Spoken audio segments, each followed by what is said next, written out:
경기도 이천의 물류창고에서 대형 화재가 발생해 다수의 사망자가 생겼습니다. 작업하던 인부가 많아 인명피해가 계속 늘어나고 있습니다. 오늘 불은 지하에서 시작된 걸로 알려졌지만 인명피해는 3층에서 많이 발생했습니다. 건물 위로 퍼진 유독가스 때문에 피해가 커진 걸로 추정됩니다.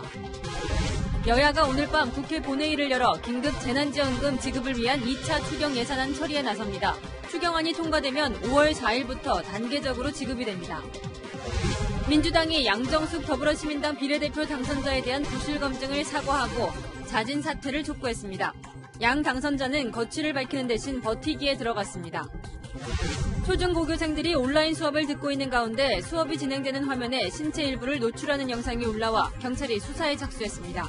좀 많이 심각했어요. 애들 다 놀라고. 학생과 부모들의 불안감이 커지고 있습니다. 정경심 교수의 딸 조민 씨를 논문 제1저자로 올린 단국대 교수가 법정에 증인으로 나왔습니다. 이 교수는 자신이 논문 초안을 거의 다 썼다고 증언했습니다.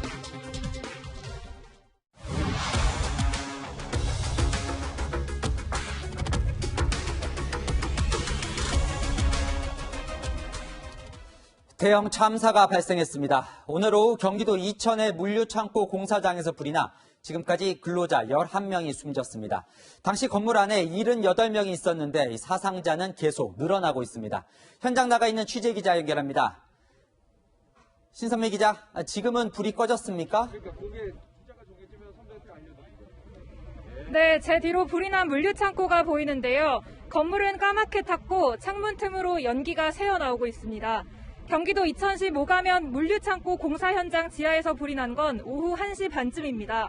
불은 지상 4층부터 지하 2층까지 연면적 1932제곱미터 규모 물류창고 지하 공사 현장에서 시작된 것으로 추정됩니다.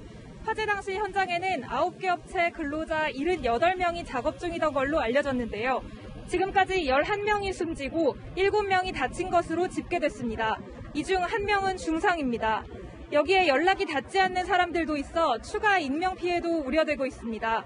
소방당국은 불길이 거세지자 화재 발생 20여 분 만인 오후 1시 53분쯤 대응 2단계를 발령했는데요. 장비 70대와 소방관 260명을 투입한 끝에 화재 발생 3시간여 만인 오후 4시 30분쯤 큰 불을 잡았습니다. 이때 5시 51분 대응 1단계로 하향했고요. 불은 조금 전인 오후 6시 42분 모두 꺼졌습니다. 경찰과 소방당국은 불을 끄는 대로 연락이 닿지 않는 사람들을 수색한다는 계획입니다. 피해가 워낙 커 수색은 밤새 이어질 것으로 보이는데요. 이와 함께 화재 원인에 대한 조사도 본격 진행할 예정입니다. 지금까지 이천 물류 화재 창고에서 전해드렸습니다. 이렇게 피해가 커진 건 이 피해자들이 대피할 시간도 없을 정도로 불이 삽시간에 번졌기 때문입니다. 가연성 물질인 우레탄 폼이 화근이었습니다. 계속해서 배유미 기자입니다. 이번 화재는 지하 2층에서 시작됐습니다. 당시 현장에서는 근로자들이 우레탄 폼을 도포하는 작업을 진행하고 있었습니다. 우레탄 폼은 시공이 간편하고 효과가 좋아 단열 작업에 주로 사용됩니다. 소방당국은 사망자들이 전혀 대피하지 못한 것으로 보이는 점 등을 비춰 작업 도중 원인을 알 수 없는 폭발이 있었던 것으로 추정하고 있습니다. 연소 확산이 굉장히 빠른 것으로 이루어진 것으로 봐서 우레탄 폼 작업 중에 화재가 발생한 것으로 추정하고 있습니다. 지난 한 해 발생한 물류창고 화재는 854건. 대부분 큰 화재로 이어져 많은 피해를 냈습니다. 지난주 경기 군포의 한 물류창고에서 난 불로 220억 원 상당의 재산 피해를 내기도 했습니다.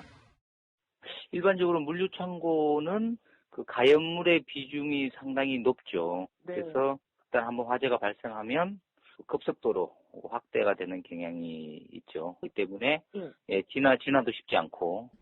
큰 피해를 부르는 물류창고 화재를 막기 위한 제도 보완이 시급하다는 지적입니다. 채널A 뉴스 배유미입니다. 네, 자세한 이야기 취재 기자와 나눠보겠습니다. 자, 사공성문 기자. 네. 이 인명 피해가 너무 큰데요. 왜 이렇게 큰 겁니까? 예, 일단 피해 상황부터 다시 한번 짚어드리겠습니다. 불이 난 이천 물류창고는 지하 2층, 지상 4층 규모로 불은 지하 2층에서 폭발과 함께 시작됐습니다. 불은 다행히 조금 전 완전히 꺼졌습니다. 지금까지 사망자는 11명이고 7명이 다친 것으로 집계되는데 아직 수색 작업이 완료된 게 아니어서 인명피해가 더 커질 수 있습니다. 불이 난 건물 안에는 78명의 작업자가 근무하고 있었는데요. 지금까지 몇 명이 건물을 빠져나온 건지 정확히 파악이 안 되는 상황입니다. 또 이번 화재의 원인은 지하 공간에서 우레탄 폼으로 단열 작업을 하던 중에 폭발이 난 것으로 추정됩니다. 네, 지금 이제 우레탄 폼 얘기를 했는데 이 우레탄 폼에 불이 붙으면 이게 화재가 커지더라고요. 이게 네. 어떤 건지도 궁금하고 왜 이렇게 화재에 취약한 건지도 좀 설명을 해주시죠. 예, 우레탄 폼은 쉽게 설명드리면 단열성이 우수해서 이 건물 안쪽에 내장재로 많이 쓰입니다. 특히 물류 창고 등에 많이 쓰이는데 이 문제는 우레탄 폼에서 휘발성 유증기가 나온다는 겁니다. 유증기가 내부에 쌓여 있으면 이 작은 불씨에도 폭발이 일어날 가능성이 매우 높은 건데요. 창고 지하층에서 공사가 진행되고 있었던 점으로 미뤄볼 때 환기가 제대로 안 돼 유증기가 쌓여 있었을 가능성이 굉장히 높습니다. 이게 폭발하면서 작업자들이 미처 대피할 틈도 없이 불이 커졌던 것으로 추정됩니다. 이 우레탄 폼이 타면서 나오는 이 유독가스도 독성이 굉장히 강한데요. 조금만 들이마셔도 정신을 잃을 수도 있다고 합니다. 제 기억으로는 이 지난 2008년에도 비슷한 대형 참사가 있었거든요. 네. 그때도 이 우레탄 폼이 문제였었죠? 네, 맞습니다. 지난 2008년입니다. 경기도 이천에서 발생한 냉동 창고 화재 사고인데요. 당시에도 이 냉동 창고를 새로 짓는 공사를 하고 있었고 역시 지하층에서 우레탄을 바르는 작업을 하고 있었습니다. 이때 유증기 폭발이 일어난 겁니다. 당시는 무려 40명이 숨지는 대형 참사가 발생했었고요. 우레탄 폼에 대한 문제가 심각하다는 점이 지적됐는데 이 가격이 저렴하다는 점 때문에 일선 현장에서는 여전히 많이 사용되고 있습니다. 네, 이 걱정은 아직 현장에서 연락이 두절된 작업자도 있다면서요. 예, 이 맞습니다. 구조 작업도 이 어려움을 겪고 있다면서요? 네, 소방당국은 지금 이 시간부터는 건물 내부로 들어가서 연락이 두절된 근로자들을 수색할 계획입니다. 현장 관계자에 따르면 오늘 근무자 대부분은 일용 근로자라서 대피한 사람이 몇 명이고 남은 사람이 몇 명인지조차 정확히 파악이 어렵다고 합니다. 또 화재 초기부터 시커먼 연기가 건물 내부를 뒤덮으면서 구조대가 안으로 접근하기도 어려웠던 상황입니다. 여전히 유독가스가 가득 차 있는 만큼 피해자 수는 더 늘어날 것이란 우려도 나옵니다.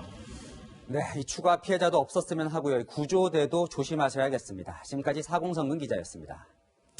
네, 다음 소식입니다. 여야가 드디어 긴급 재난지원금을 위한 2차 추경안에 합의를 했습니다. 오늘 밤 11시쯤 국회 본회의에서 통과될 예정인데요. 이게 통과되면 이 5월 중에 전 국민에게 재난지원금이 지급됩니다. 김철중 기자입니다.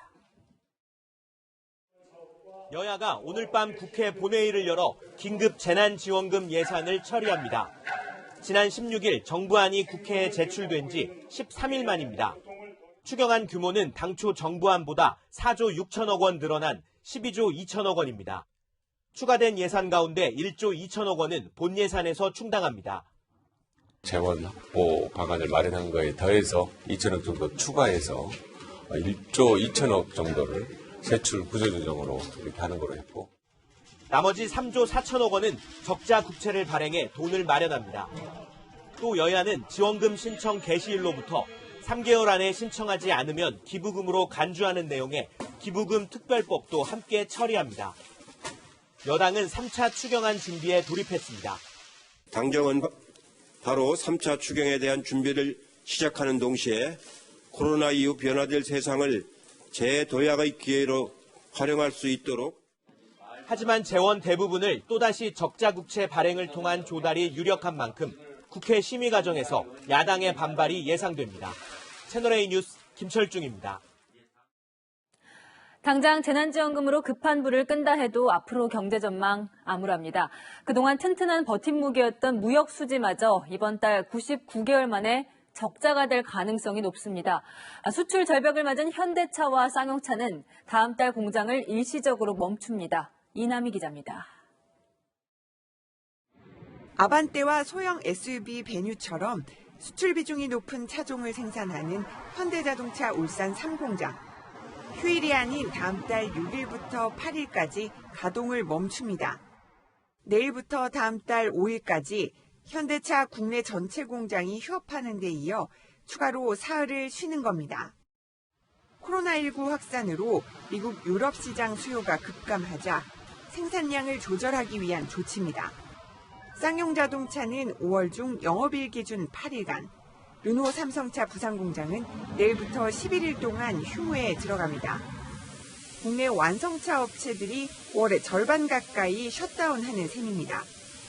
이렇게 수출 대기업이 타격을 받으면서 기업 체감 경기는 꽁꽁 얼어붙었습니다.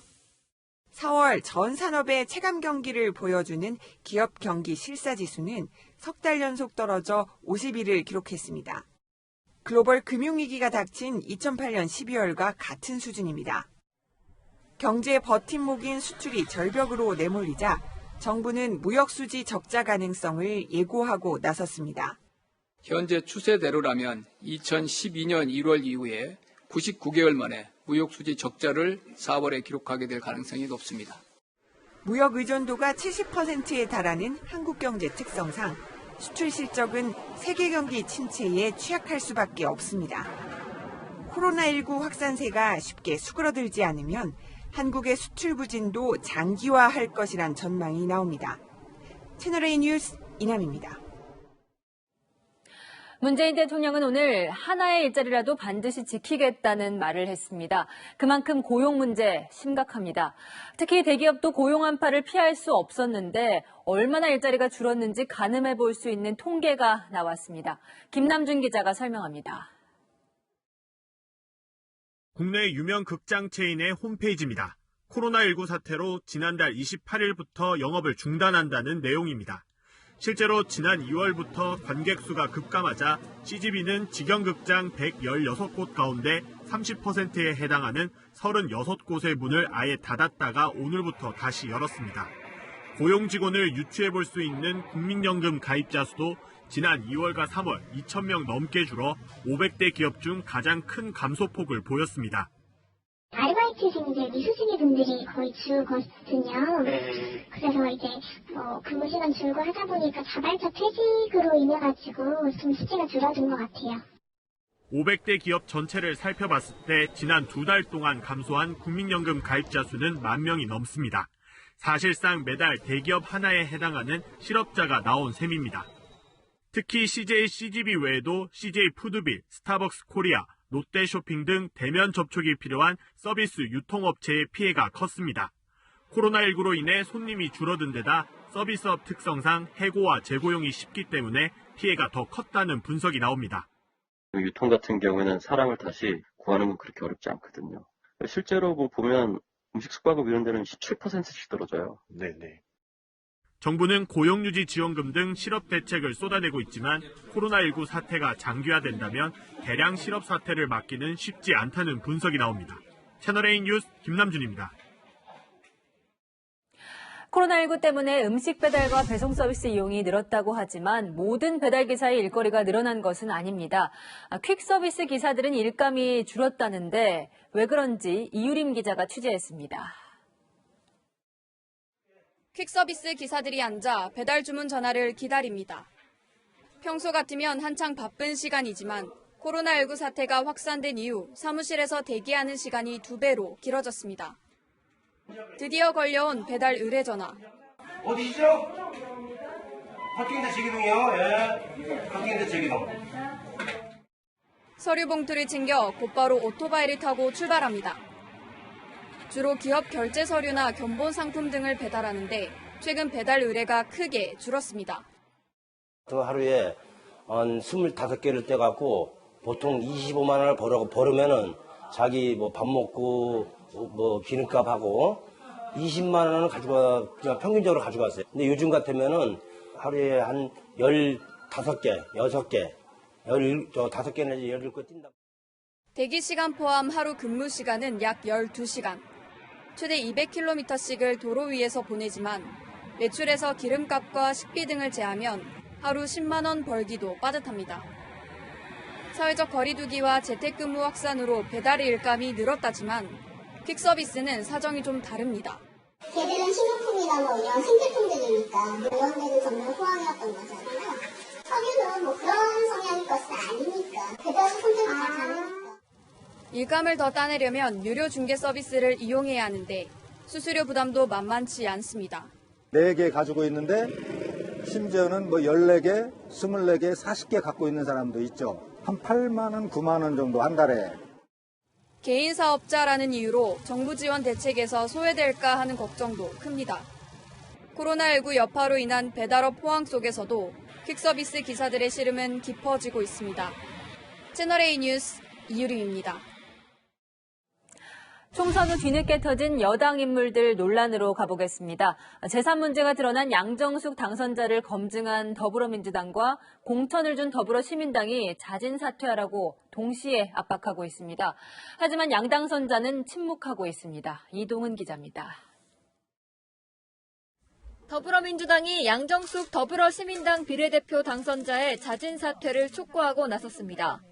의혹들은 어느 하나 제대로 해명되고 있지 않습니다.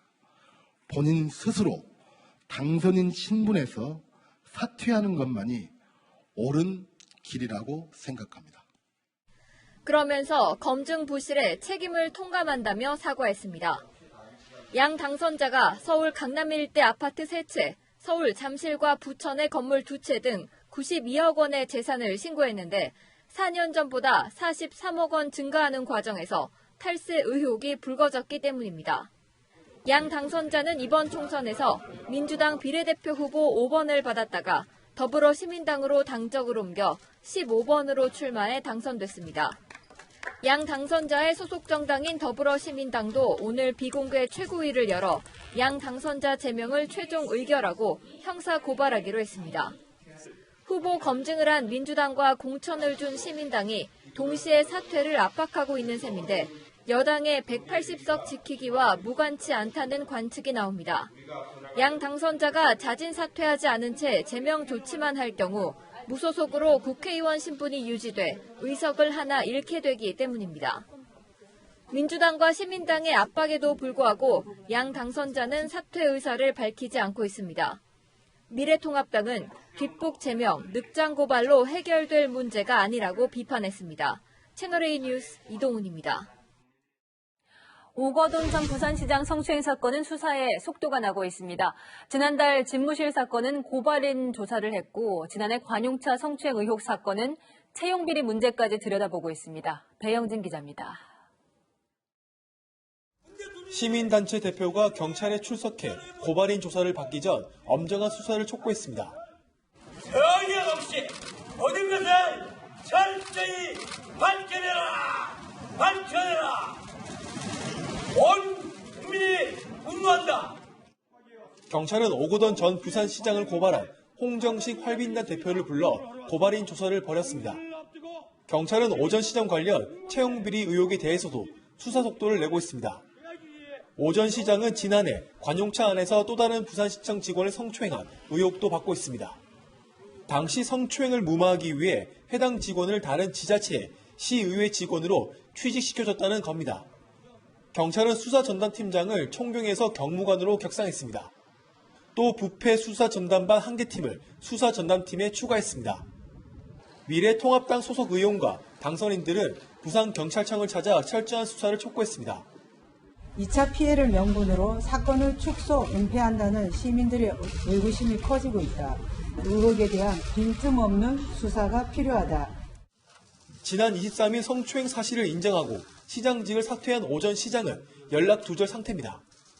채널A 뉴스 배영진입니다. 김정은 북한 국무위원장의 건강 상태를 두고 우리 국회에서 싸움이 벌어지고 있습니다. 국정원 출신 김병기 의원과 북한 외교관 출신 태용호 당선자가 연일 설전을 벌이는 겁니다. 벌써 나흘째인데 성시훈 기자가 전해드립니다. 국정원 간부 출신과 북한 고위급 탈북자 출신 여야 정치인이 김정은 위원장의 건강을 두고 설전 중입니다. 민주당 김병기 의원은 어제 SNS에 몇 년 전까지 적을 위해 헌신했던 사실이 잊지 말고 언행에 신중하라며 태영호 미래통합당 당선자를 비판했습니다. 태 당선자가 근거 없이 김 위원장 건강 이상설을 퍼뜨리고 있다는 겁니다. 정부보다 그럼 높은 등급의 정보를 갖고 있다면 그건 굉장히 중요한 정보거든요. 네. 그럼 그걸 정부에 제공을 해야죠. 본인이 나와서 막 그런 걸 떠들기 전에. 그러자 태 당선자는 탈북자가 조용히 입 닫고 살라는 것은 김정은이 원하는 것이라며 탈북자에 대한 공격에 굴하지 않겠다고 반격했습니다. 두 사람의 설전은 지난 26일부터 계속됐습니다. 태 당선자가 김 위원장의 건강 이상 가능성을 언급하자 김 의원이 정보가 있으면 스파이라고 태 당선자를 비판한 겁니다. 피해당선자도 물러서지 않고 김 의원의 비판을 맞받아쳤습니다. 그걸 알고 있으면 뭐 스파이가 아니냐 뭐 이런 식으로 하는 거는 바로 우리 국민들이 바라는 소통의 정치. 그러면서 우리 국민은 다양한 정보와 의견을 들을 권리가 있다며 북한 제재의 본질을 알리는 일을 계속하겠다고 강조했습니다. 채널A 뉴스 성시온입니다. 미국 매체는 김정은 위원장의 호화 요트가 원산 앞바다에서 목격됐다고 보도했습니다. 김 위원장이 원산에 머물고 있다고 볼 수도 있지만 실제 행방을 속이기 위한 기만 전술일 수도 있습니다. 이어서 최선 기자입니다. 미국의 북한 전문 매체 NK프로는 이달 들어 원산 앞바다에서 김정은 위원장의 호화 요트 움직임이 계속 포착되고 있다고 전했습니다. 특강 옆 선착장에 김 위원장의 요트가 드나드는 모습이 포착된 겁니다. 김 위원장이 현지 지도를 하거나 여가를 즐길 때 쓰는 요트로 길이는 30m, 가격은 80억 원대로 알려졌습니다.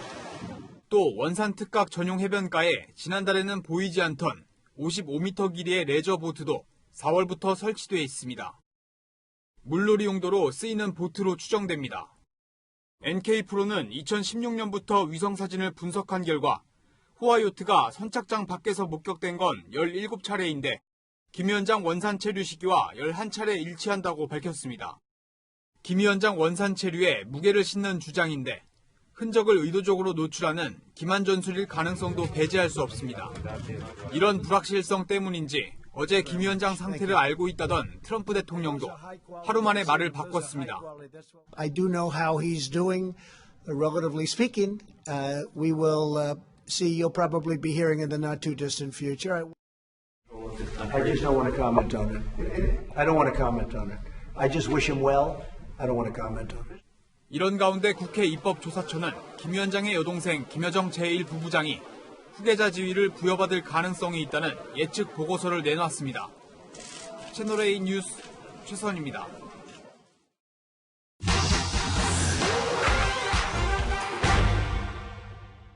사실만 짚어드리는 팩트맨입니다. 탈북자 출신으로 첫 지역구 국회의원이 된 태영호 미래통합당 당선자. 신변 위협 때문에 탈구민으로 개명해 총선을 치른 뒤 당선 후 다시 본명인 태영호로 재개명 절차를 거쳤는데요. 몇 번이고 이름을 바꿀 수 있는 건지 그 기준은 뭔지 따져보겠습니다. 이름을 살펴보면 경운기, 송아지, 김한여, 조진아, 법원에서 공개한 실제 개명 신청자들의 이름입니다.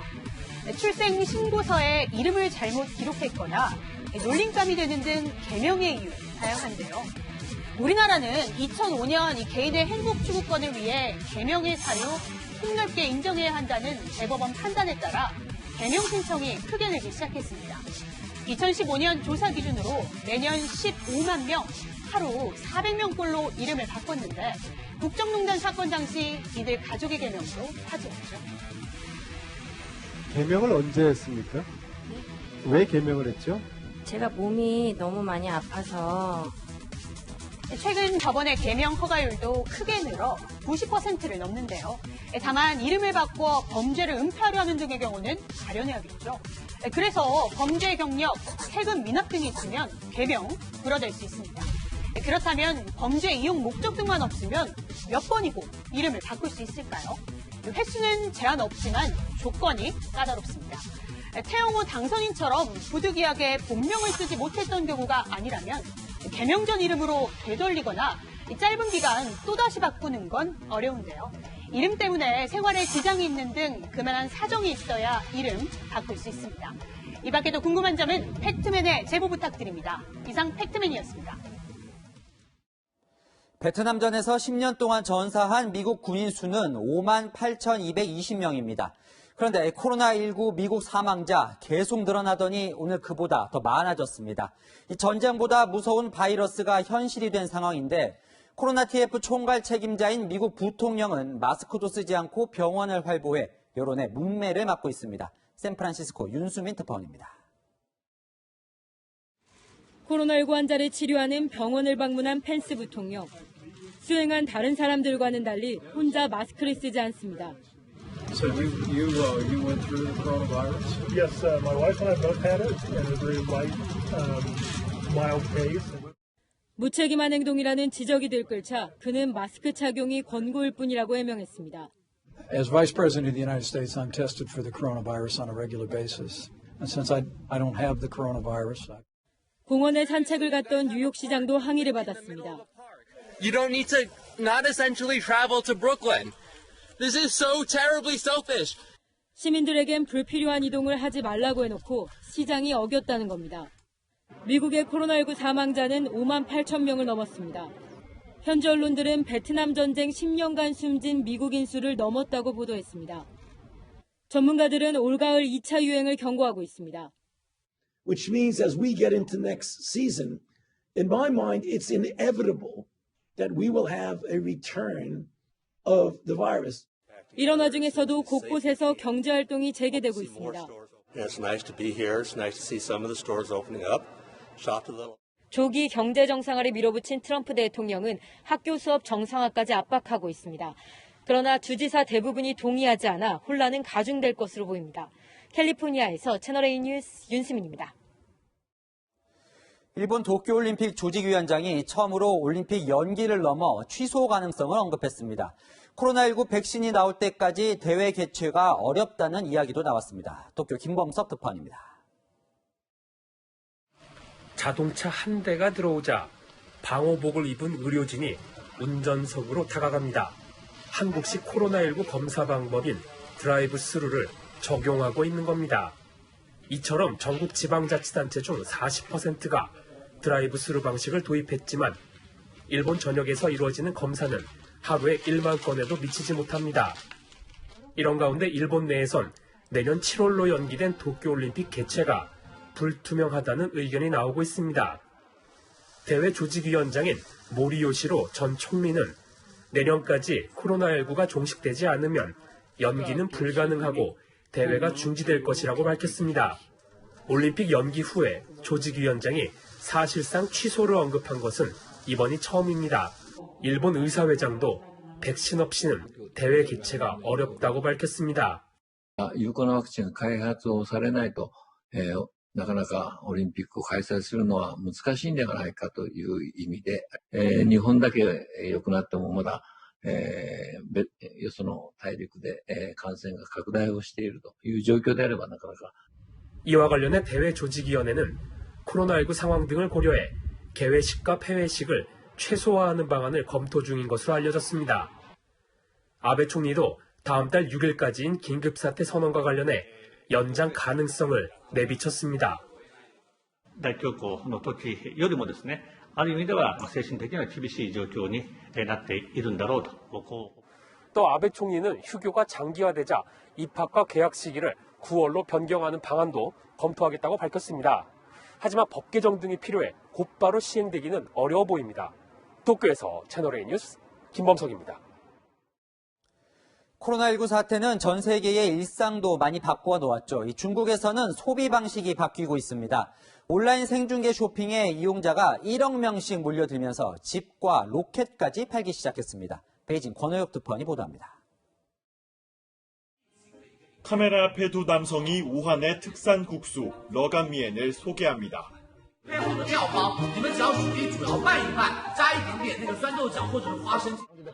코로나19로 큰 피해를 입은 후베이성의 특산품 판매를 위해 마련된 생방송에는 시청자만 1억 2천만 명이 몰렸습니다.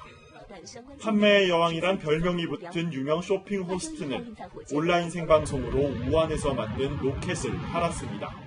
咱们今天上的这个快舟1号，它是我们湖北武汉最大的对，4500万，我们便宜500万。 중국 내 인터넷 인구 9억 명 중 이러한 온라인 생중계 쇼핑 이용자는 무려 2억 6,500만 명에 이릅니다.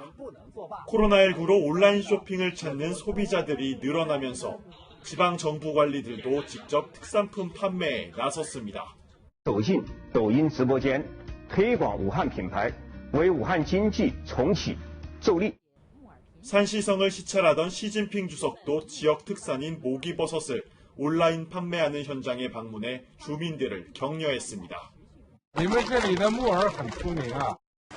중국은 최대 정치 행사인 양회를 5월 21일 개최한다고 밝혔습니다. 양의 개최가 사실상의 코로나19 종식 선언이라는 평가가 나오는 가운데 경제 회복을 위해 대규모 부양책을 내놓을 것이란 전망이 나옵니다. 베이징에서 채널A 뉴스 권호혁입니다. 미국에서는 근무 방식도 바뀌고 있는데요. 우리나라처럼 재택근무가 급격히 늘면서 예상치 못했던 각종 사고도 이어지고 있습니다. 남미의 페루 교도소에서는 코로나 감염 우려로 폭동이 일어났습니다. 전 세계 이모저모 정다은 기자입니다. 페루 수도 리마의 한 교도소.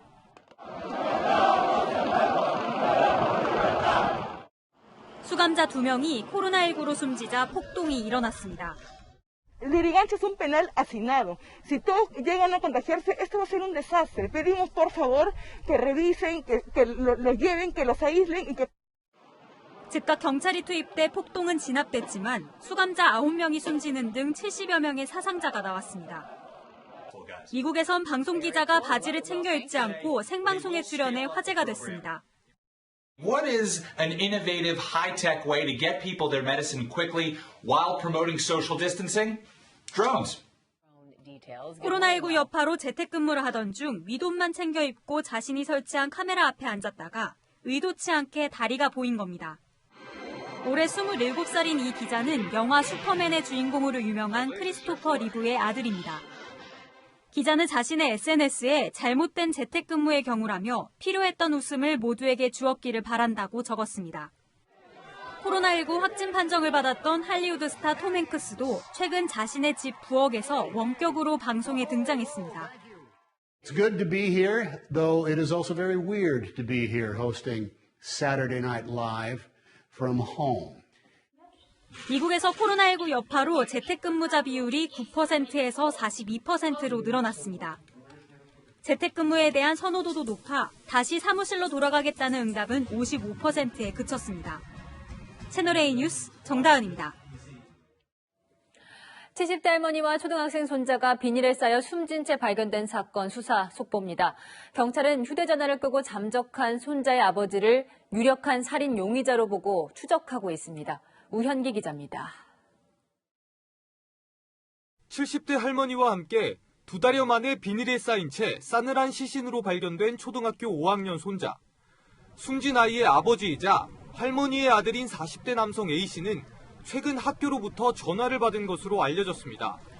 아들이 다니던 초등학교는 지난 16일부터 온라인으로 개학했지만 8일 동안 출석 확인이 되지 않았던 겁니다. 연락을 받은 남성은 아들이 부산에 내려갔다고 말한 뒤 연락이 끊겼는데 신고를 받고 주거지로 출동한 경찰이 시신 2구를 확인한 겁니다. 할머니와 손자는 구청의 지원을 받아온 취약계층이었던 사실도 확인됐습니다. 생계급여라든지 기초생활수급 배상을 받으셨습니다. 대상. 가족과 지인을 상대로 수사를 벌이고 있는 경찰은 가족이 숨졌는데도 휴대전화를 끈 채 사라진 A씨를 유력한 용의자로 보고 있습니다. A씨는 과거 범죄를 저질러 교도소에서 복역을 마치고 출소한 것으로 알려졌습니다. 경찰은 휴대전화 위치 추적 등을 토대로 A씨를 뒤쫓고 있습니다. 채널A 뉴스 우현기입니다. 학교 수업 대신 온라인 강의 듣는 학생들, 이런 험한 일까지 걱정해야 할까요? 광주의 고등학교 온라인 수업 도중 정체불명의 남성이 신체 일부를 노출하는 장면이 튀어나왔습니다. 경찰이 수사에 착수했습니다. 공국진 기자입니다. 광주의 한 고등학교. 지난 22일 이 학교 1학년 쌍방향 화상 수업 도중 사건이 벌어졌습니다. 프로그램에 접속한 한 남성이 발언 기회를 요청한 뒤 옷을 벗고 신체 부위를 노출한 겁니다. 당시 수업엔 1학년 남녀 학생 300여 명이 참여하고 있었습니다. 교사가 곧바로 접속을 차단했지만 대부분 학생들이 해당 장면을 본 뒤였습니다. 거기서 이제 한 사람이 그 카메라를 딱 틀고 이제 막 옷을 막 벗고 이제 막 같이 좀 심각했어요. 좀 많이 심각했어요. 애들 다 놀라고. 수업에 쓰인 프로그램은 학생이 발언권을 요청하면 해당 학생의 모습이 화면에 크게 잡힙니다. 저요하는 순간에는 선생님도 다 이제 얘만 보이고 그 전체 학생들한테도 걔만 딱 빼는 거야. 완전히 그 의도하고 정확하게 이 시스템도 알고 한 거죠. 경찰은 이 학교 학생이 온라인 수업에 사용된 인터넷 주소와 비밀번호를 SNS에 유출한 사실을 확인했습니다. SNS에서 정보를 얻은 남성이 온라인 수업에 몰래 들어와 이 같은 짓을 벌인 것으로 보고 있습니다. 앞서 울산에서 초등학교 교사가 속옷 빨래 숙제를 시키는 등 온라인 수업을 둘러싼 논란이 끊이지 않고 있습니다. 당연히 불안하죠. 온라인 개강이라고 하지만 서버라든지 선생님 자질 문제라든지 어떤 컨텐츠에 대한 생각도 부족하고 아무리 효과가 없어요. 정부도 온라인 원격 수업보다는 등교에서 듣는 수업이 교육적으로 효과적이라며 등교 개학 일정을 고심하고 있습니다. 채널A 뉴스 공국진입니다. 조국 전 법무부 장관의 인사검증 때 딸의 의학 논문 제1저자 등재 문제가 특히 논란이었죠. 이 논문을 지도한 단국대 교수가 오늘 법정에 나와서 내가 거의 다 썼다고 보면 된다고 증언했습니다. 유승진 기자입니다. 지난 2009년 대한병리학회에 실린 논문입니다. 단국대 의대 의과학연구소에서 작성한 논문인데 1저자에 조국 전 법무부 장관의 딸 조민 씨 이름이 적혀 있습니다. 조 씨는 고등학생이던 지난 2007년 2주간 인턴 활동을 한 뒤 논문 1저자로 이름을 올렸습니다. 이 논문의 연구를 지도한 단국대 장영표 교수는 정경심 교수 재판에 나와 논문 초안에 대해 제가 거의 다 쓴 걸로 보면 된다고 증언했습니다. 저는 봉사활동이나 인턴을 하고 나서 받은 것을 학교에다가 제출했습니다. 위조를 한 적도 없습니다. 오늘 법정에서는 장 교수가 작성한 논문을 조 씨에게 보내면서 부모님에게 상의하라고 한 사실도 공개됐습니다. 장 교수는 조 씨가 어리기 때문에 어른과 상의해보라는 의미였다고 설명했습니다. 그러면서 조 씨가 2주간 하루도 빠짐없이 나왔다며 당시 조 씨의 역할이 다른 저자보다 더 크다고 생각해서 1저자로 넣었다고 말했습니다. 공동 저자였던 당시 연구원생 A씨는 법정에서 조 씨의 기여도가 없었다고 증언했습니다. 조 씨는 검찰 조사에서 자신이 실험을 주도했다고 주장했지만 A씨는 조 씨가 2주 동안 실험을 주도할 시간도 없고 기술도 없었다고 반박했습니다. 조 씨가 한 실험 데이터는 논문에 쓰지 않은 것으로 기억한다고도 했습니다. 재판부는 다음 달 8일까지 정 교수에 대한 추가 구속영장을 발부할지 결정하기로 했습니다.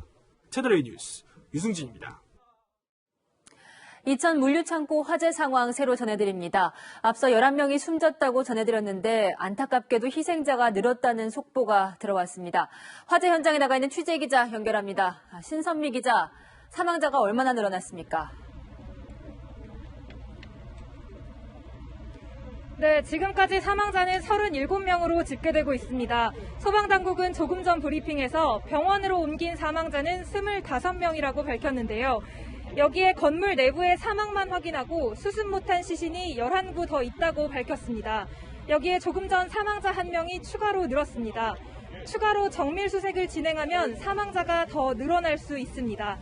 이 물류창고는 지난해 4월 착공한 뒤 6월 말 완공을 앞두고 마무리 공사를 진행하다 화재가 났는데요.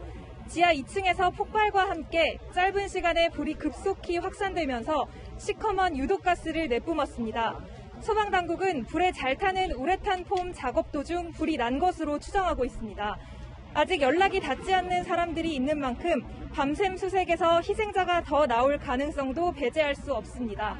지금까지 이천 물류창고 화재 현장에서 전해드렸습니다. 내일은 석가탄신일이죠. 돌아오는 어린이날까지 최대 6일간 황금 연휴가 시작됩니다. 코로나19 때문에 해외에는 갈 수 없어서 제주도로 가시는 분들이 많은가 봅니다. 연휴 6일간 김포, 제주 간 비행기 편수가 하루 평균 200대가 넘습니다. 벌써부터 북적이는 김포공항에 장하얀 기자가 다녀왔습니다. 한동안 빈자리가 드문드문 보였던 주차장이 오늘 하루 차들로 가득 찼습니다. 주차장에 진입한 차들은 빈 공간을 찾기 위해 이곳저곳을 헤맵니다. 공항 내부도 발권을 하고 짐을 붙이려는 여행객들로 북적입니다. 황금 연휴는 내일부터 시작되지만 이곳 김포공항에는 국내선 항공기에 탑승하려는 승객들이 오후부터 길게 줄을 섰습니다. 큰딸은 이제 직장 다니니까 잘 못 가는데 이번 이제 연휴가 길으니까 다 같이 가는 거예요. 대가족이 만나는 손자들하고 다 며느리하고. 이번 연휴 기간 대다수 시민들이 선택한 여행지는 해외가 아닌 국내 관광지. 자전거를 같이 타기 위해서 가는 거예요. 그러니까 국내는 사실 뭐 여행 간다는 느낌이 별로 안 드니까 그래도 비행기 타고 넘어가면 제주도가 또 좋잖아요. 마스크와 손소독제 등은 이제 생활 필수품이고 눈을 보호하려고 투명 마스크까지 준비한 여행객도 보입니다. 사실 너무 정말 조심하라고 해서 진짜 집에만 있었거든요. 안 그래도 좀 위험할 수 있다 해서요. 비행기에 워낙 사람들이 많으니까 좀 조심할게요 해서. 온라인 계약에 외출하기 힘들었던 어린이들은 황금 연휴를 맞아 부모와 함께 떠나는 여행에 마음이 설렙니다. 코로나 때문에 집에만 있고 친구들도 다 떨어져 있어서 너무 서운했는데 비행기 타고 여행도 가고 해서 좋아요. 국내 여행을 선호하는 시민들이 늘면서 연휴 기간 제주공항 하루 이용객은 최대 6만 명에 달할 것으로 보입니다. 한 달 전보다 2배 이상 급증했습니다. 한때 2, 3만 원까지 떨어졌던 서울과 제주 항공권 값도 10만 원 정도로 예년 수준을 회복했습니다. 채널A 뉴스 장하연입니다.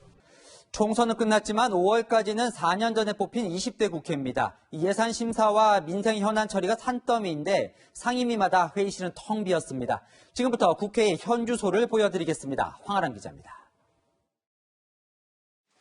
사내를 선포하기 전 전해숙 행정안전위원장이 의원들의 이름을 일일이 부르며 감사의 뜻을 전합니다.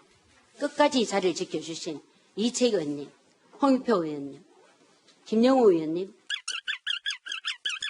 께 특별히 각별한 감사의 인사를 드립니다. 행안위원 21명 가운데 13명이 마지막까지 자리를 지켜 개의정족수를 가까스로 채웠기 때문입니다. 민생법안과 추경안 심사를 위한 기재위, 복지위, 정무위 등 상임위 대부분도 사정은 비슷했습니다.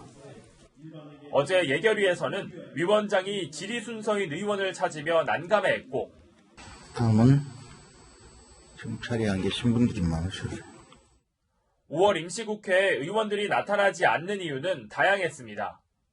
당도 그렇고 나라 걸 돌아가는 게 정말 실망이 크네요. 좀 우울하고 답답하고 그렇습니다. 돌아가는 상황들.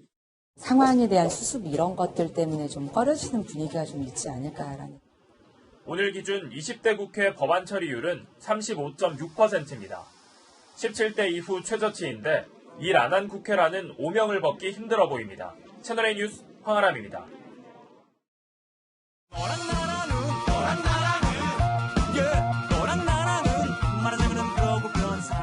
자, 대화랑야랑 시작합니다. 이재명 기자, 이 미래통합당 미래가 불투명한데 어제 당 지도부가 김종인 전 위원장을 만났지만 별 소득이 없었던 거죠? 네, 김 전 위원장 집까지 찾아갔지만 빈손으로 돌아왔습니다. 포도주만 마시고 나왔습니다. 걱정하는 얘기들만 서로들 했습니다. 수락한 의사 표시도 전혀 없었고 거절하신 의사 표시도 없었고. 네, 저 만남 후에 김종인 전 위원장 반응도 나왔는데 아주 차갑던데요? 네, 한마디로 관심 없다는 건데 직접 들어보시죠. 아니, 나한테 자꾸 그런 건 무지 많아요. 관심이 없다고 얘기를 했으면 그걸로 끝나는 거지. 뭐 통합당이 어떻게 되고 하는 거예요. 난 더 이상 나하고는 관계가 없어요. 자, 이재명 부장이 보기엔 어떻습니까? 이제 김종인 비대위 카드는 무산된 걸로 봐야 될까요? 김 전 위원장의 요구는 이겁니다. 내년 봄까지 자신의 임기를 보장해달라는 건데요. 이 요구만 수용되면 저는 태도가 얼마든지 바뀔 수도 있다 이렇게 봅니다. 왜냐하면 4년 전에도 그랬으니까요. 더 이상 정당에 대해서 이제 나한테 묻지 말라고. 내가 얻을 게 충분히 다 얘기했으니까 더 이상 나한테 묻지 말라고. 네, 어제 발언하고 거의 비슷하네요. 이 4년 전에 무슨 일이 있었던 거죠? 네, 당시 김 전 위원장은 민주당 비대위원장이었는데 비례대표 2번에 이름 올리자 당내 반발이 터져나왔습니다. 그러자 곧바로 당무를 거부했는데 이 사람을 만난 뒤 하루 만에 복귀했습니다. 여러모로 그동안 우리 당에서 성퇴해준 일이 많았다고 그렇게 생각을 합니다. 그런 마음을 풀어드리기 위해서 노력을 했고요. 김종인 대표님께 그에 걸맞는 대접과 예우를 해야 마땅한 거죠. 당의 실력자에게 사과를 받아낸 뒤 태도를 바꾼 건데 이번엔 4년 전과 크게 다른 게 있습니다. 그 다른 점이라는 게 그때는 총선 전이고 지금은 총선 후고요. 통합당에는 그때만한 이 실력자도 없어 보이고요. 굉장히 중요한 포인트인데요. 4년 전 민주당은 총선을 앞두고 있어서 일사불란하게 움직였지만 지금 통합당은 당권과 대권 욕심이 뒤섞여서 온갖 주장이 터져나오고 있죠. 더욱이 어제 심재철 대표 권한대행이 김 전 위원장에게 조아리는 듯한 사진 한 장이 공개되면서 당내 여론에 적지 않은 영향을 미치고 있습니다. 오늘 통합당 청년 비대위는 한 개인에게 무력하게 읍소하는 것은 당원 전체의 자존심을 짓밟는 처사다. 이렇게 지적했습니다. 네, 이번에도 이 김종인식 밀당이 통할지 한번 지켜보겠습니다. 자, 다음 주제 넘어가 볼게요. 오늘 밤 국회에서 이 긴급 재난지원금 예산이 통과가 될 텐데 이건 다른 지원금 얘기죠? 네. 정부보다 먼저 재난기본소득을 도입한 곳이 있죠. 바로 경기도인데 경기도가 재난소득 홍보를 전국적으로 하고 있어 논란입니다. 먼저 홍보 영상부터 보시죠. 세상이 어려워도 사람답게 살아야죠. 사람을 사람답게. 경기도 재난기본소득. 네, 저 배우 조여정 씨가 이제 출연을 했는데 이 경기도민만 알아도 될 것 같은 정보인데 이게 전국으로 광고가 나가고 있나 보죠? 네. 그렇다 보니 일부 누리꾼들은 왜 다른 지역까지 경기도 광고를 하느냐, 자랑하고 싶은 거냐, 이재명 지사의 대선 행복 아니냐 이런 반응들입니다. 또 1억이 넘는 제작비에 광고비까지 하면 수억 원 규모인데 차라리 그 예산으로 재난소득을 늘려달라 이런 지적도 나옵니다. 네, 그럼 이 경기도는 뭐라고 합니까? 네, 신청 기간이 정해져 있어서 홍보가 필요하다는 건데 또 전국 채널은 경기도 거역만 광고를 내보내기가 어렵다. 또 광고 중에 이 지사가 등장한 것도 아닌데 무슨 대선 행보냐 이렇게 해명하고 있습니다. 네, 그런데 이 지사 지난번 대선 출마 때도 이 기본소득을 많이 강조를 해와서요. 이번에도 이 경기도가 지원한 게 재난 기본소득이죠? 네, 맞습니다. 정부가 하는 재난 지원금과 다르다는 건데 이 지사는 이렇게 설명합니다.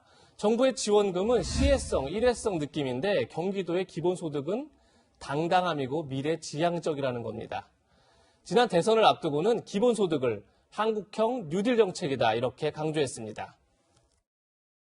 이재명의 뉴딜 성장 정책. 첫 번째는 기본소득을 도입하고 확대하는 것으로 잡았습니다. 어떠신가요? 한국형 뉴딜 정책.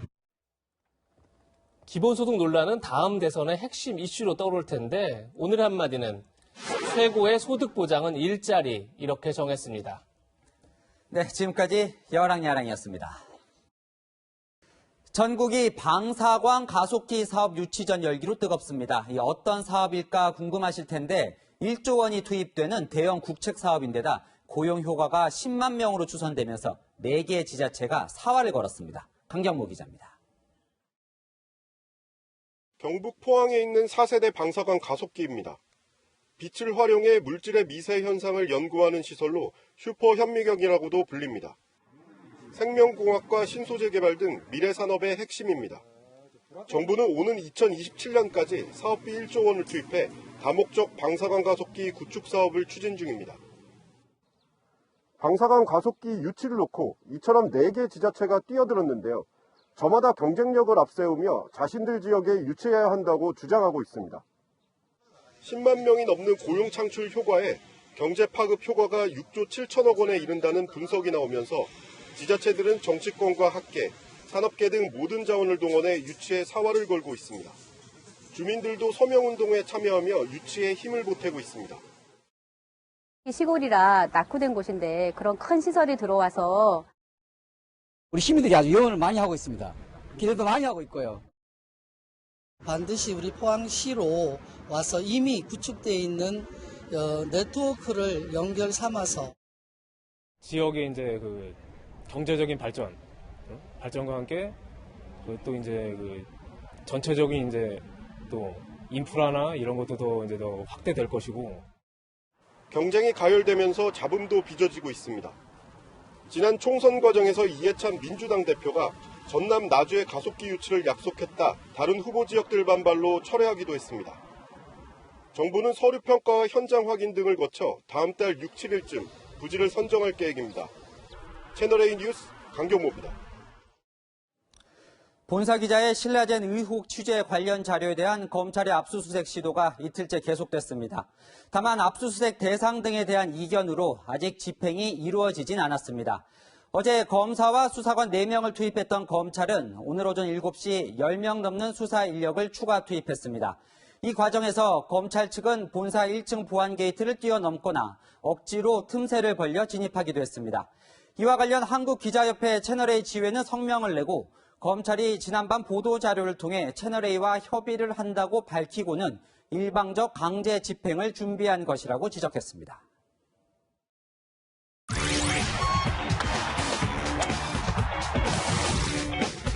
프로농구 최고의 테크니션 전태풍 선수, 자유롭지 못한 한국 농구의 분위기를 비판하기도 했는데요. 이제 진짜 무대를 찾은 것 같습니다. 이민준 기자가 만났습니다. 빠른 스피드와 화려한 개인기, 거기에 쇼맨십까지 갖춘 전태풍. 지난달 은퇴하고 이제 3대3 농구 도전에 나섰습니다. 평소 친한 분열 선수 이승준, 이동준과 한 팀을 꾸린 겁니다. 미국 자유로 스타일 좀 오랜만에 느끼는 것 같아요. 그거는 제일 마음에 들어요. 하고 싶은 농구 다 해도 돼요. 감독 없이 일하고 있습니다. 한국 농구 문화에 적응하는 건 쉽지 않았습니다. 저도 원래 프로에서 3점 쏘면 혼났어요. 야, 오늘 보면 지금도 혼나야 돼. 야, 오늘 빼점 쐈는데. 마흔이 넘긴 이제야 마음 놓고 화려한 미국 농구를 보여줄 기회가 왔습니다.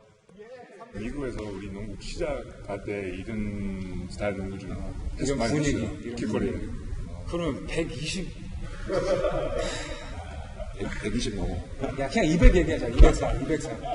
그냥 깔끔하게. 전태풍의 데뷔전은 이번 주말입니다. 올스쿨 배스켓볼.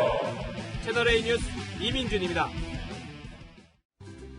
오늘 한낮에는 다소 더운 느낌이 있었는데요. 징검다리 연휴 기간에는 기온이 더 크게 오릅니다.